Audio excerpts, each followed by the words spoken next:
Saudara, pembangunan Istana Presiden di Ibu Kota Baru Negara direncanakan dimulai pada tahun ini. Presiden Joko Widodo bahkan diagendakan meletakkan batu pertama, simbol dimulainya pembangunan. Istana Presiden direncanakan dibangun di kawasan Sepaku, Kalimantan Timur. Selain Istana Presiden, proses pembangunan Ibu Kota Baru Negara juga saat ini memasuki tahap pembebasan lahan serta pembangunan akses jalan ke Ibu Kota sesuai arahan pemerintah pusat. Terakhir kan katanya bulan depan akan ada peletakan batu pertama. Tapi yang jelas infrastruktur menuju sana, jalan sudah diperlebar, kemudian pembebasan lahan sebagian sudah terpenuhi sebagian besar, dan jalan tol akan dipersiapkan untuk dari jalan tol yang ada ke Ibu Kota Negara. Kita ikut apa yang kata pemerintah pusat aja, kata Pak Gubernur Samin Awaton. Peletakan batu pertama di daerah? Ya di Istana Negara DPP. Iya. Desain berjudul Nagara Rimba Nusa karya Urban Plus memenangkan sayembara desain Ibu Kota Baru yang diumumkan Desember 2019 lalu. Konsep yang ingin diusung adalah menyandingkan antara manusia dan alam tidak saling menguasai satu sama lain. Pada konsep Nagara Rimba Nusa juga terdapat Plaza Bhinneka Tunggal Ika dan Danau Pancasila, serta ada kawasan diplomatik, bisnis, dan komersial, serta permukiman.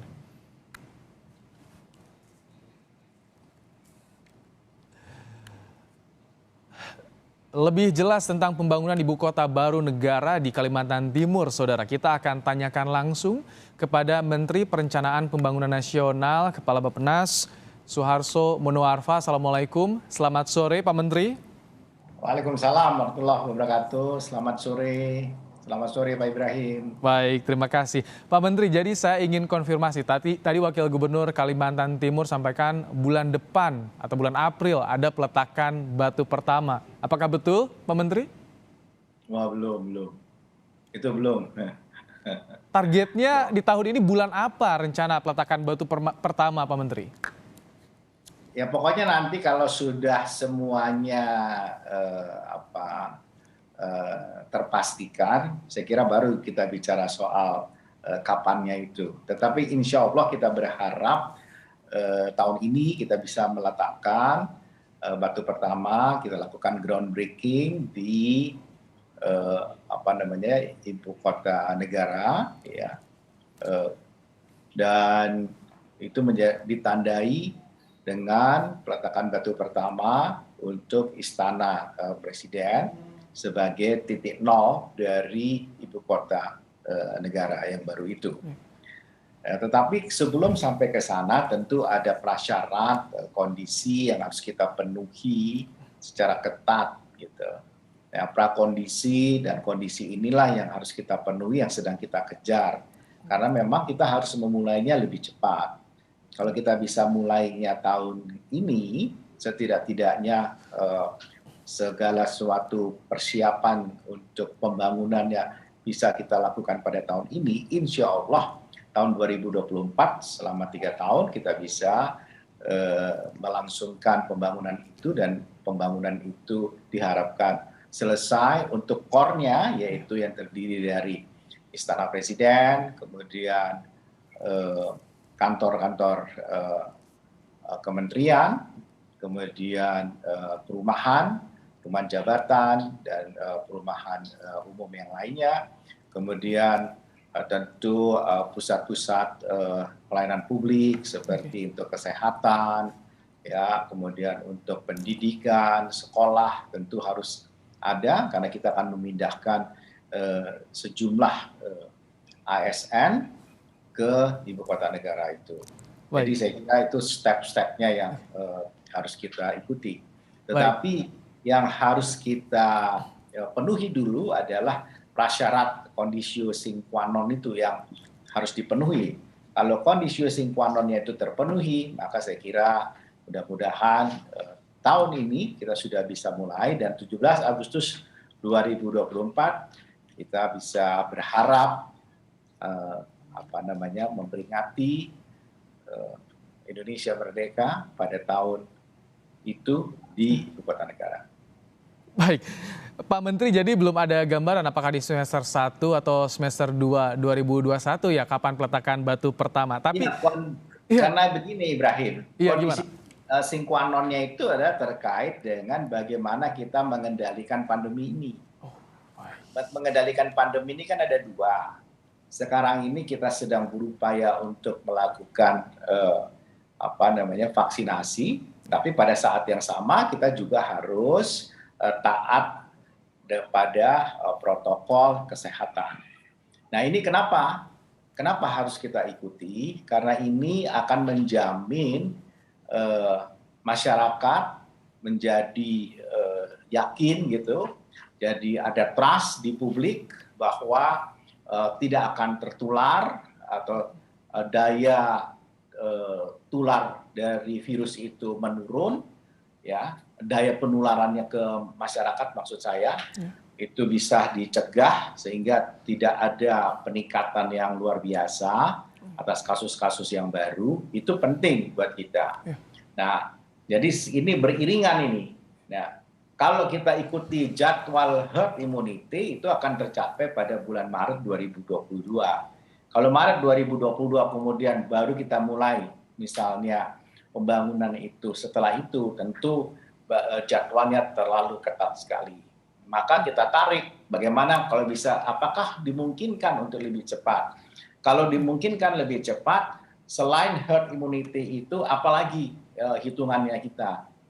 Hitungannya adalah ternyata bagaimana kalau kita di 39% dari sasaran penduduk yang untuk mencapai herd immunity itu 182 juta itu, jadi kira-kira kalau 39% itu 71,5 juta. Nah 71,5 juta ini kalau bisa sudah bisa kita capai. Nah kapan kita dicapai? Kalau hitungannya normal saja 71,5 juta itu baru bulan September. Ya, nah kita minta itu, kita berharap, kita sedang berupaya bisa pada bulan Juli. Nah kalau pada bulan Juli 71,5 juta ini memang tercapai, mudah-mudahan mobilisasi penduduk bisa bergerak dan memudahkan pergerakan kita semua, maka pembangunan itu sudah bisa kita mulai. Itu prasyarat utama yang menurut saya harus kita penuhi. Ya, mengatasi pandemi karena vaksinasi juga masih terus digencarkan, terus digenjot kecepatan vaksin ini yang juga diharapkan Pak Menteri. Tapi secara infrastruktur, secara persiapan infrastruktur di sana, apa yang saat ini tengah dimatangkan jelang atau sebelum groundbreaking, Pak Menteri? Ya, pertama kan titik nol dan seterusnya kita sudah siapkan.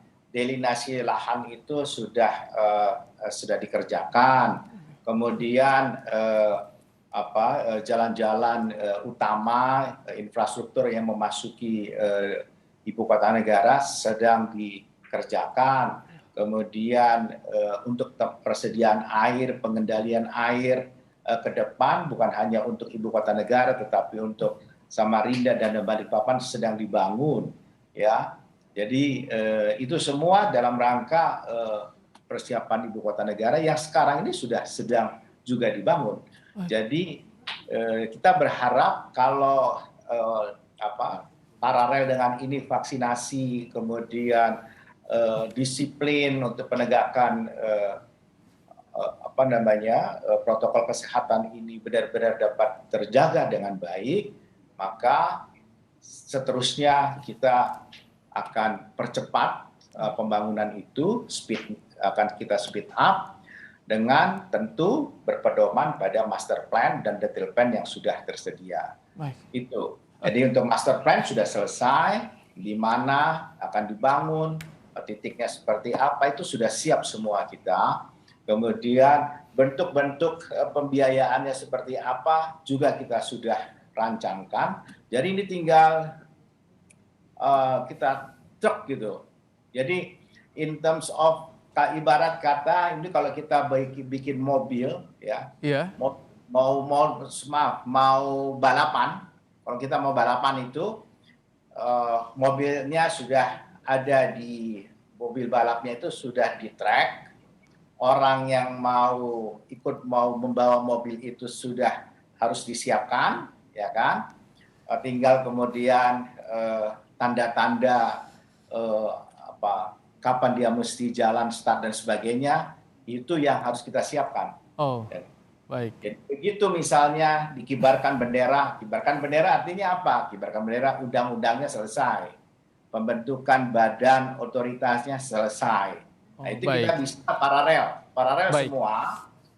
Ini infrastruktur dasarnya kita bisa kerjakan, undang-undangnya bisa kita selesaikan pada tahun ini dan kita akan mulai karena itu sudah siap undang-undang, tinggal disampaikan ke DPR karena hanya 34 pasal. Begitu juga dengan badan otorita yang akan mengelola ibu kota negara sehingga dia mengelola dari awal sejak dibangun sampai kemudian ibu kota ini. Baik, Pak Menteri, Anda yakin ya 2024 Pak Presiden akan upacara kemerdekaan di sana, artinya ada target seluruh infrastruktur istana, kantor pemerintahan, TNI Polri juga ya, artinya akan rampung di 2024. Itu keyakinan Anda, Pak Menteri? Ya, menurut saya begini, kan sebagai perencana itu kan kita harus yakin dengan rencana kita.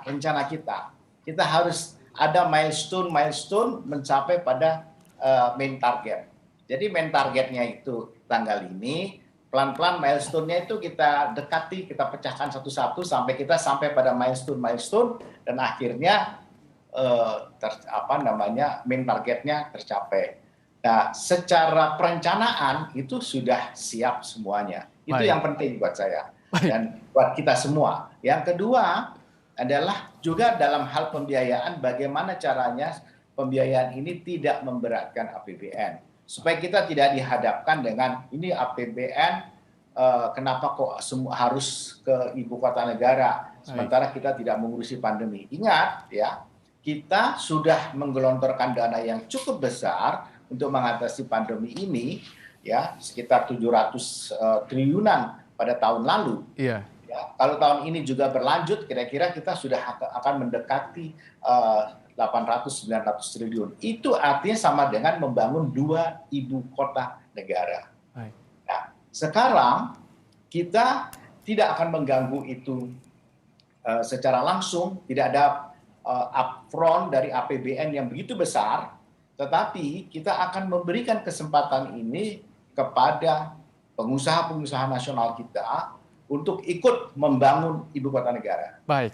Dan ini menjadi ladang baru, business opportunity yang menggerakkan ekonomi Indonesia. Melibatkan investor. Saya mengatakan ini playing ground gitulah. Baik. Untuk para pengusaha nasional kita. Kita akan tunggu pelaksanaannya. Kita juga nanti akan menagih janji kepada Anda, Pak Menteri, soal bagaimana target peletakan batu pertama di bulan apa. Kami tentu akan menunggu soal ini. Namun terima kasih Pak Menteri Suharto Monoarfa, Menteri Perencanaan Pembangunan Nasional dan juga Kepala Bappenas telah menyampaikan informasi terkini perkembangan soal ibu kota negara yang baru Kalimantan Timur. Terima kasih Pak Menteri.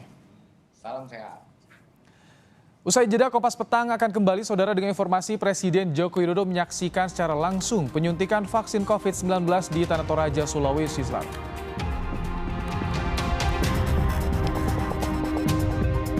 Menteri Pendidikan dan Kebudayaan Nadiem Makarim menyerahkan pelaksanaan belajar